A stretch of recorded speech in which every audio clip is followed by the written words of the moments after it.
প্রথম দেখায় মনে হতে পারে এটি কোনো ভুতুড়ে কিংবা জনশূন্য পরিত্যক্ত বাড়ি। বলছিলাম গোয়াইনঘাট উপজেলার রস্তমপুর ইউনিয়নে অবস্থিত একটি স্বাস্থ্য ও পরিবার কল্যাণ কেন্দ্রের কথা, যা দীর্ঘদিন ধরে বন্ধ অবস্থায় পড়ে আছে। প্রায় 2 বছর ধরে তালাবদ্ধ এই কেন্দ্রটি এখন পরিত্যক্ত অবস্থায় রয়েছে। একসময় এখানে গর্ভবতী নারী, শিশু ও সাধারণ মানুষ বিনামূল্যে চিকিৎসা ও প্রসব সেবা নিতেন, কিন্তু এখন কোনো ধরনের সেবা কার্যক্রম চালু নেই।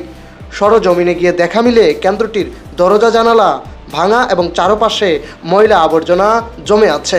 ভেতরের পরিবেশও খুবই নোংরা ও ঝুঁকিপূর্ণ। দীর্ঘদিন রক্ষণাবেক্ষণ না থাকায় ভবনটির ব্যবহার অনুপযোগী হয়ে পড়েছে।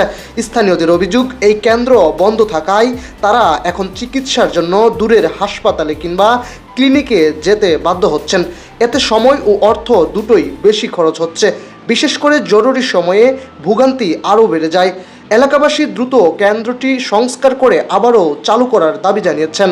তারা চান এখানে ডাক্তার, নার্স ও প্রয়োজনীয় জনবল নিয়োগ দেওয়া হোক এবং পরিষ্কার পরিচ্ছন্ন পরিবেশ নিশ্চিত করা হোক।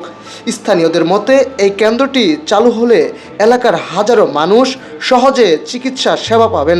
তাই দ্রুত কর্তৃপক্ষের হস্তক্ষেপ এখন সময়ের দাবি। জুবাইর আহমেদের ক্যামেরায় মাহবুব আল মারুফ, এবিসি টেলিভিশন, সিলেট।